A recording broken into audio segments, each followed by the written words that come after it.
Hello, good evening to all. Now I will discuss with you the Y-bus matrix. In the previous lecture, you all have seen this diagram, 3 bus containing the transmission lines. Why we are doing the Y-bus matrix analysis, why we are finding it, as I told you in the initial study, the first study of power system is load flow analysis. By the process of doing the load flow analysis is what? The first step is admittance matrix.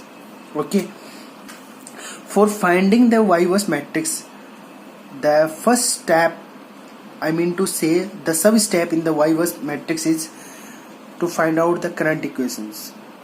As we know, the relation of current and admittance is I equals to V into Y.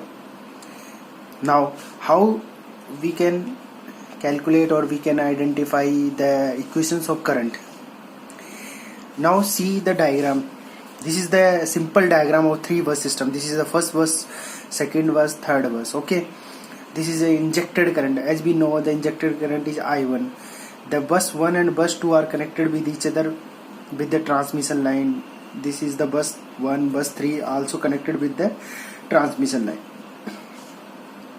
The impedance and admittance connected with the bus 1 and bus 2 is Y12.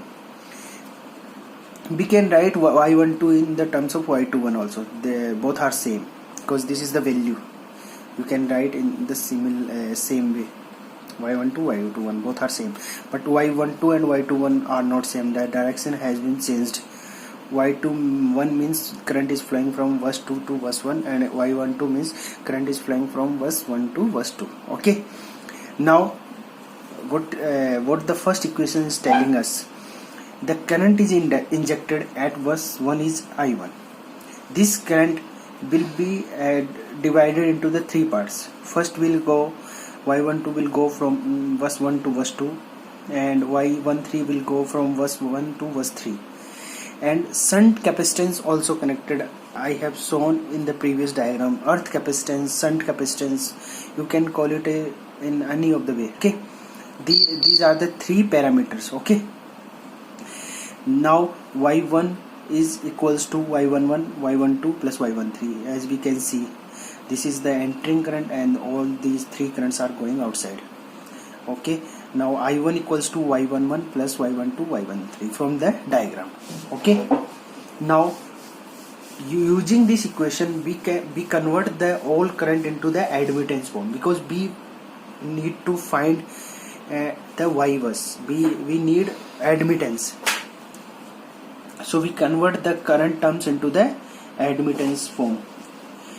So Y11 equals to the current into the admittance Y11. We can write it as Y11. CSH is equals to the Y11. We can write it as direct as Y11, and the shunt CSH, J omega CSH. Okay. Now Y11 V1. And in the terms of Y12, how we can convert into the admittance form? The admittance into the voltage. What is the voltage across the admittance of Y12? The V1 minus V2, because we are taking the current direction from 1 to 2, so V1 must be at high potential, so V1 minus V2 and Y12. Next, plus I13, the V1 minus V3 into Y13, because the what is the voltage across the Y13? V1 minus V3. Why I am taking V1 at the first position? Because current is flowing from bus 1 to bus 3. It means this bus is at higher potential than this. Okay. So this is the normal circuit analysis as you all have done in your previous semesters also. Okay, this is not hard.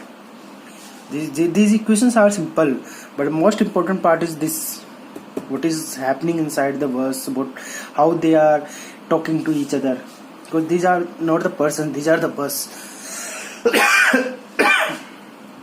Now we can take the voltage outside. Bus 1, bus 2, bus 3, all voltage we take it outside. So V1, Y11 and Y12 will come across this, and Y13. Next is minus Y12 V2 from this and minus y3 v3. This is the first equation. In the similar way, we convert the I2. We take the CSH. What is the value of I22?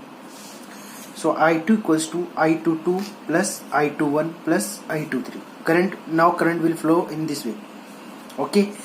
By the same process what we done in here, we will repeat here also. Okay. Next is also the same for the injected current I3 and its admitted, its shunt part CSH. What is the value of current? I33. So I3 equals to I33 plus I32 plus I31. So these are the current equation. This is the sub step first. Now look at here, matrix still left. So we will make the matrix now. So how we can draw the matrix now? Now what is the way of drawing the matrix?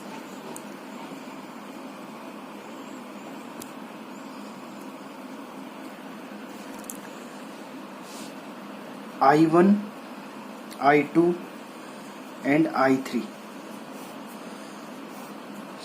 Okay, I will do in the next page in the next lecture of Y bus matrix.